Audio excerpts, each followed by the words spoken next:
Hello and welcome. I'm Sulaiman Aled. Tonight, federal government cautions against reversal of power sector privatization by incoming government, says move would be a setback for Nigeria. Military announces rescue of more women and children from captivity, destroys terrorist camps in Sambisa forest. Minister of Finance dismisses claims of non-payment of workers' salaries, insists federal government is up to date with its obligations. UK general election campaign enters crucial stage as party leaders make last-minute bids to break the deadlock in the polls. And on Business News tonight, the Nigeria Customs Service is set to take legal action against 7 rice importers over unpaid duties.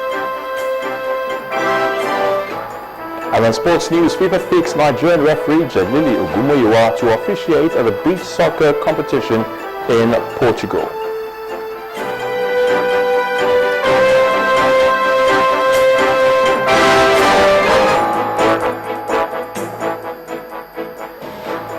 Any attempt to reverse the privatization of the power sector by the incoming administration would amount to reversing the massive inflow of investment into the sector and the successes achieved so far by the nation. The Minister of Power, Professor Chinedu Nebo, said this today while answering questions from journalists after the Federal Executive Council meeting presided over by President Goodluck Jonathan. Professor Nebo emphasized that any reversal will not be in the best interests of the country and will set Nigeria many decades backwards. The Council also today offered special prayers to mark the 5th anniversary of Dr. Jonathan's presidency. State House correspondent Chukwuma Onekusi reports.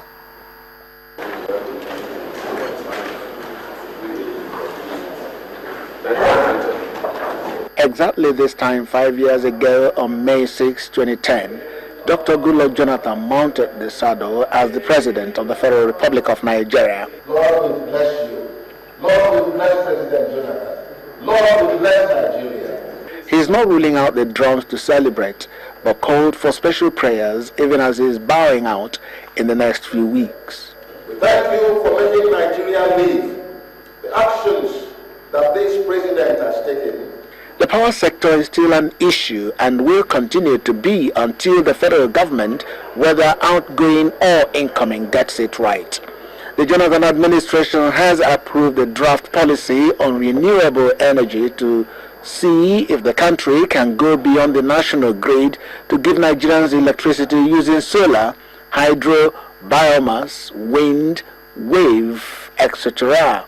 The minister speaks on what the policy is out to do. This policy is envisaged to promote increased access to electricity by Nigerians. And when we talk about renewable energy, although it can be adopted variously in the cities and areas that are currently covered by the national power grid, but it is even better suited for remote areas that are not connected to the national grid. While awaiting the implementation of the policy, Nigerians sought to know why electricity generation has refused to improve, not even with the privatization of the power sector. While government blames the shortfall on pipeline vandalism, it has an advice to the incoming administration concerning the privatization of the power sector. Any attempt to do that will be to set Nigeria back many, many, many decades. The gains of privatization are very obvious. If we can solve the problem of gas, like we are talking about energy mix, we're not only going by gas, we're doing hydros. It was this same administration that flagged off Zungeru hydropower plant for 700 megawatts, and is in a bid to flag off Mambila, 3,050 megawatts. Shiroro has been improved, revamped. Kainji revamped and improved. The same as Jeba. So there is a lot of work being done by the government. However, to turn back on privatization would mean stopping all of these companies and then reversing the massive inflow of investment coming into the power sector. He said the federal government has done everything to reverse the situation where Nigeria puts all its eggs in one basket, hence the renewable energy policy that should be allowed to thrive. Chukwuma Onwekusi, Channels Television News. Well, some of good news here. The Nigerian army says it has destroyed 7 additional terrorist camps as it continues to sustain its winning streak in the war against insurgency.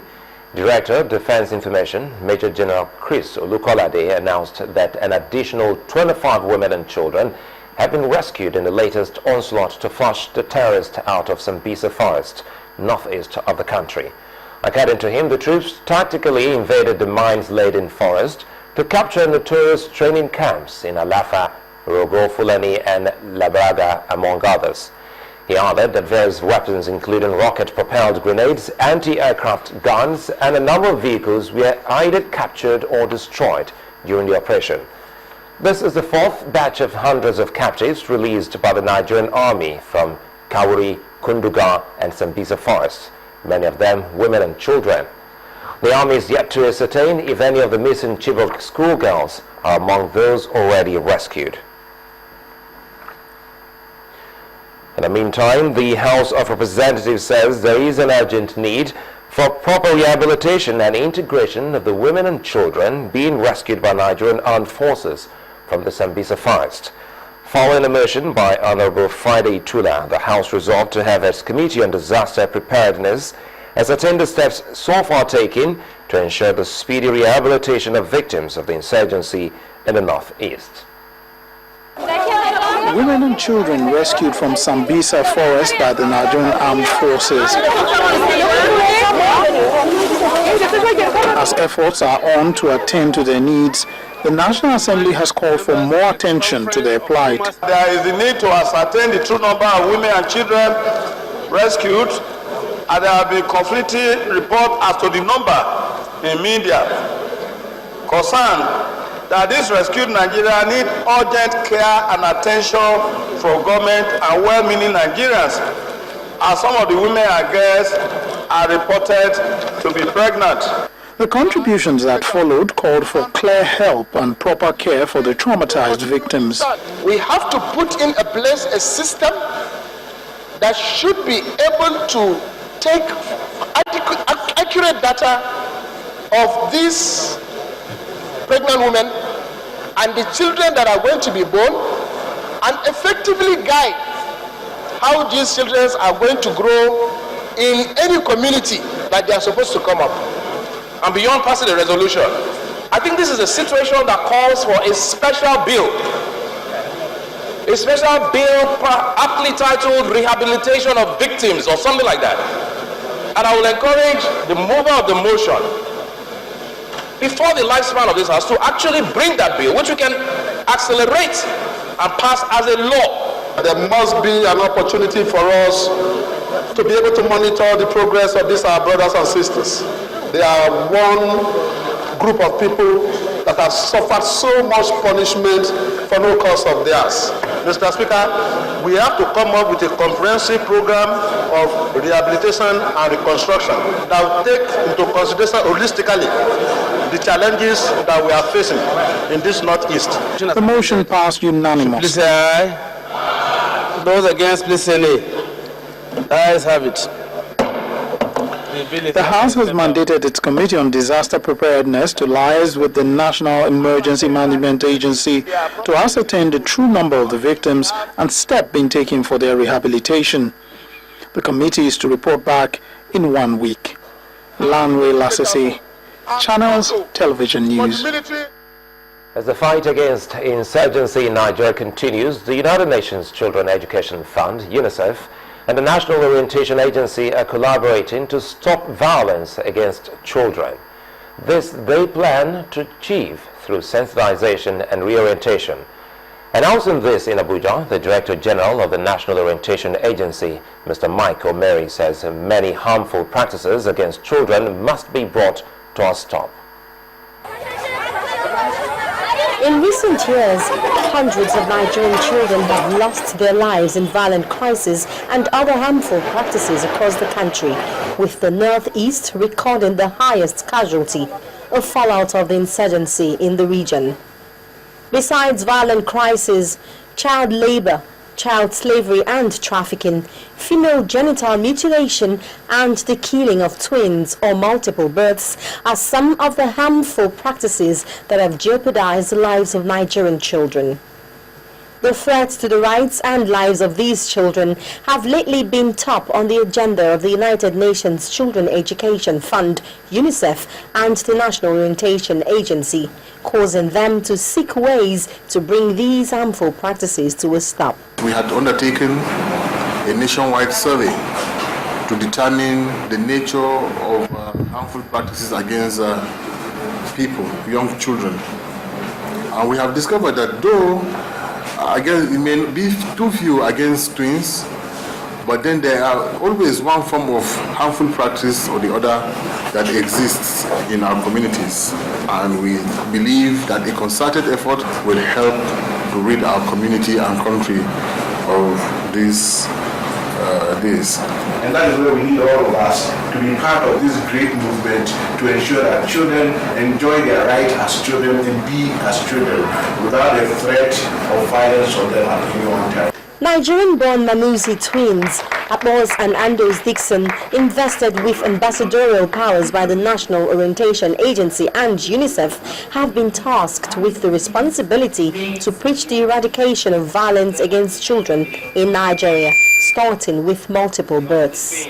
This is a stepping stone for NOA, and I'm proud, we're really proud to be honored this way. And I say that we will not let you guys down, we'll do our best as twins, and then as brothers, and then as Nigerians especially.